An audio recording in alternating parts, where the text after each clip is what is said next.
Speculations. Mr. Paul, an alert-looking, sharp-eyed little man, whom Viner at once recognized as having been present in the magistrate's court when Hyde was brought up, smiled as he shook hands with the new visitor. "You don't know me, Mr. Viner," he said. "But I knew your father very well. He and I did a lot of business together in our time. You haven't followed his profession, I gather?" "I'm afraid I haven't any profession, Mr. Paul," answered Viner. "I'm a student and a very little bit, of a writer." "Well, your father was a bit in that way too," remarked Mr. Paul. "I remember that he was a great collector of books. You have his library, no doubt?" "Yes, and I'm always adding to it," said Viner. "I shall be glad to show you my editions, any time."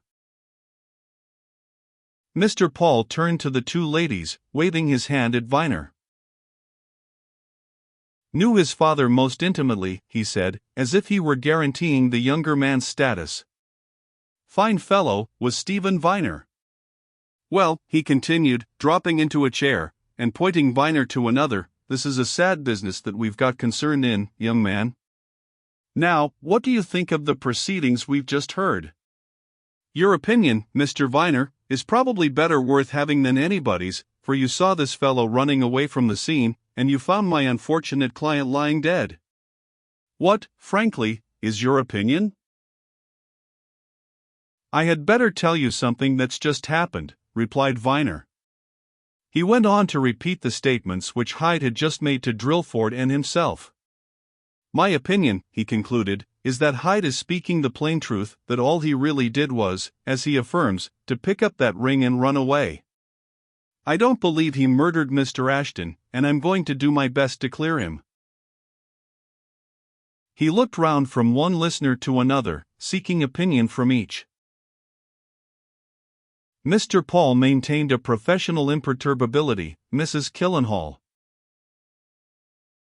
looked mildly excited on hearing this new theory. But from Miss Wickham, Viner got a flash of intelligent comprehension. "The real thing is this," she said, "none of us know anything about Mr. Ashton, really. He may have had enemies." Paul rubbed his chin. The action suggested perplexity. "Miss Wickham is quite right," he said. "Mr. Ashton is more or less a man of mystery. He had been here in England 2 months. His ward knows next to nothing about him, except that she was left in his guardianship many a year ago, that he sent her to England, to school, and that he recently joined her here. Mrs. Killenhall knows no more than that he engaged her as chaperone to his ward, and that they exchanged references. His references were to his bankers and to me. But neither his bankers nor I know anything of him, except that he was a very well-to-do man. I can tell precisely what his bankers know. It is merely this: he transferred his banking account from an Australian bank to them on coming to London. I saw them this morning on first getting the news. They have about £200,000 lying to his credit. That's absolutely all they know about him all." "The Australian bankers would know more," suggested Viner. "Precisely," agreed Mr. Paul. "We can get news from them, in time. But now, what do I know? No more than this: Mr. Ashton called on me about 6 or 7 weeks ago, told me that he was an Australian who had come to settle in London, that he was pretty well off, and that he wanted to make a will. We drafted a will on his instructions, and he duly executed it. Here it is. Miss Wickham has just seen it. Mr. Ashton has left every penny he had to Miss Wickham. He told me she was the only child of an old friend of his, who had given her into his care on his death out in Australia, some years ago, and that as he, Ashton, had no near relations, he had always intended to leave her all he had. And so he has, without condition, or reservation, or anything. All is yours, Miss Wickham, and I'm your executor. But now," continued Mr. Paul, how far does this take us towards solving the mystery of my client's death? So far as I can see, next to nowhere.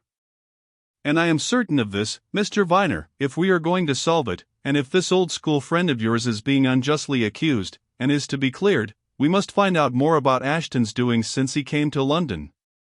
The secret lies there. I quite agree, answered Viner. But who knows anything? Mr. Paul looked at the two ladies. That's a stiff question, he said. The bankers tell me that Ashton only called on them 2 or 3 times. He called on me not oftener, neither they nor I ever had much conversation with him. These two ladies should know more about him than anybody, but they seem to know little.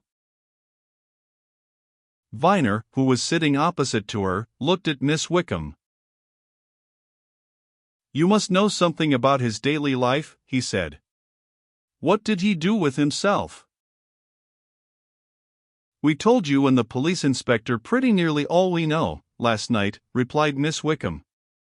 As a rule, he used to go out of a morning, I think, from his conversation, he used to go down to the city. I don't think it was on business, I think he liked to look about him. Sometimes he came home to lunch, sometimes he didn't. Very often in the afternoon he took us for motor rides into the country, sometimes he took us to the theaters. He used to go out a good deal, alone at night, we don't know where.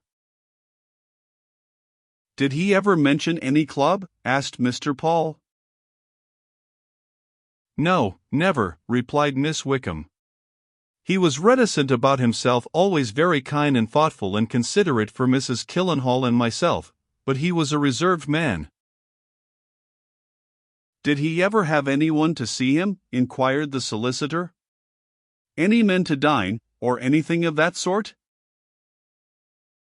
No, not once. No one has ever even called on him, said Miss Wickham. We have had 2 or 3 dinner parties, but the people who came were friends of mine, 2 or 3 girls whom I knew at school, who are now married and live in London. A lonely sort of man, commented Mr. Paul. Yet, he must have known people. Where did he go when he went into the city? Where did he go at night? There must be somebody somewhere who can tell more about him. I think it will be well if I ask for information through the newspapers. There is one matter we haven't mentioned, said Mrs. Killenhall. Just after we got settled down here, Mr. Ashton went away for some days, 3 or 4 days. That, of course, may be quite insignificant. Do you know where he went? Asked Mr. Paul. No, we don't know, answered Mrs. Killenhall. He went away one Monday morning, saying that now everything was in order we could spare him for a few days. He returned on the following Thursday or Friday, I forget which, but he didn't tell us where he had been. You don't think any of the servants would know? Asked Mr. Paul. Oh, dear me, no, replied Mrs. Killenhall. He was the sort of man who rarely speaks to his servants except when he wanted something. Mr. Paul looked at his watch and rose. Well, he said, we shall have to find out more about my late client's habits and whom he knew in London. There may have been a motive for this murder of which we know nothing. Are you coming, Mr. Viner? I should like a word with you. Viner, too, had risen. He looked at Miss Wickham. I hope my aunt called on you this morning, he asked. I was coming with her, but I had to go round to the police station. She did call, and she was very kind indeed, thank you, said Miss Wickham. I hope she'll come again. We shall both be glad to do anything, said Viner. Please don't hesitate about sending round for me if there's anything at all I can do. He followed Mr. Paul into the square, and turned him towards his own house. Come and lunch with me, he said. We can talk over this at our leisure. Thank you, I will, answered Mr. Paul. very pleased. Between you and me, Mr. Viner, this is a very queer business. I'm quite prepared to believe the story that young fellow Hyde tells. I wish he'd told it straight out in court. But you must see that he's in a very dangerous position, very dangerous indeed. The police, of course, won't credit a word of his tale, not they. They've got a strong prima facie case against him, and they'll follow it up for all they're worth. The real thing to do, if you're to save him, is to find the real murderer. And to do that, you'll need all your wits. If one only had some theory. Viner introduced Mr. Paul to Miss Penkridge with the remark that she was something of an authority in mysteries, and as soon as they had sat down to lunch, told her of Langton Hyde and his statement. Just so, said Miss Penkridge dryly. That's much more likely to be the real truth than that this lad killed Ashton. There's a great deal more in this murder than is on the surface, and I dare say Mr. Paul agrees with me.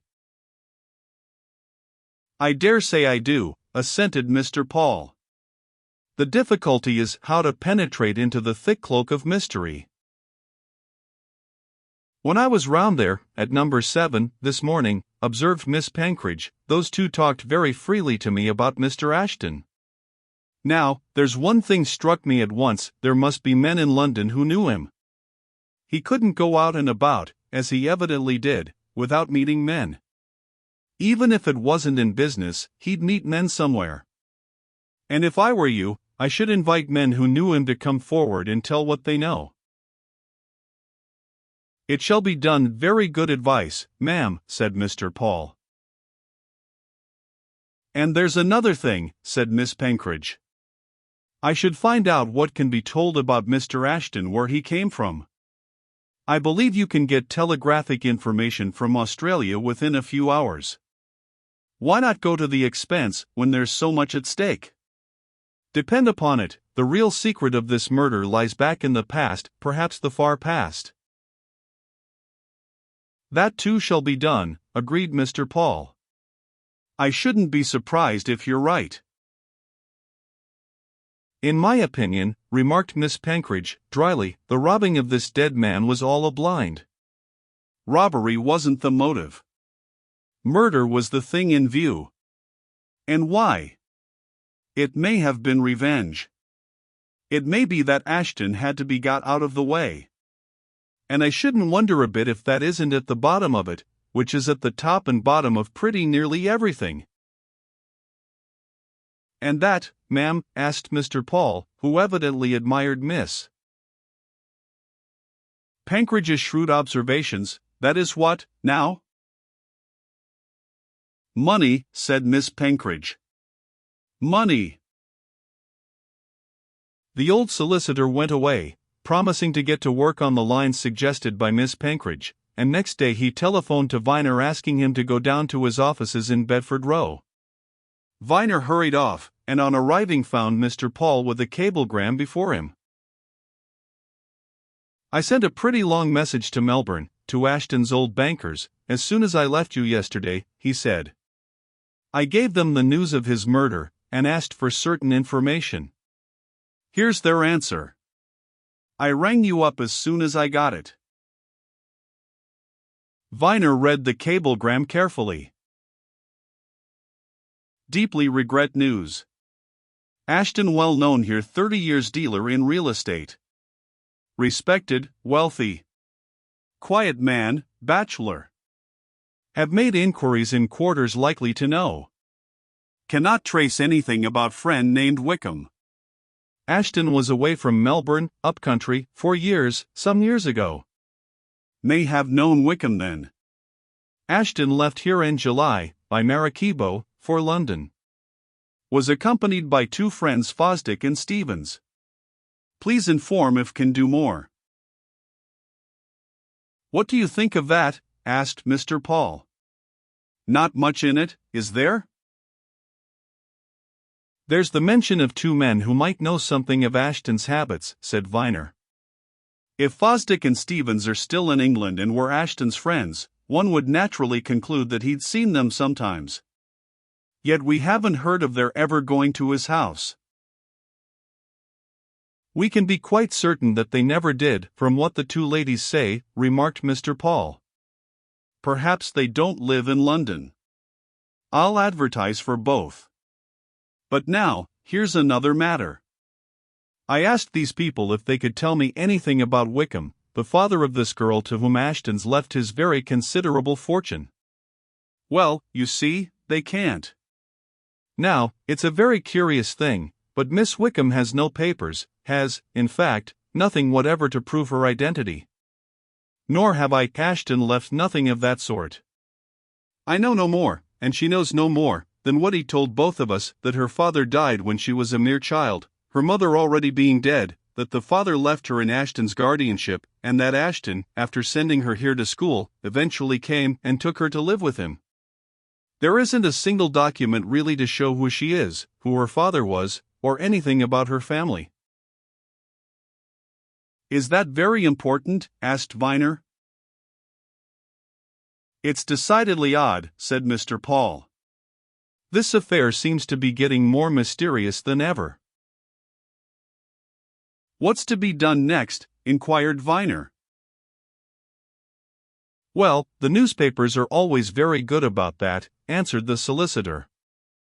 I'm getting them to insert paragraphs asking the two men, Fosdick and Stevens, to come forward and tell us if they've seen anything of Ashton since he came to England. I'm also asking if anybody can tell us where Ashton was when he went away from home on that visit that Mrs. Killenhall spoke of.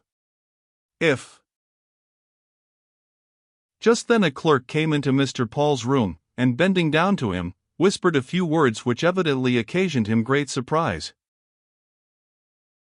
At once, he said.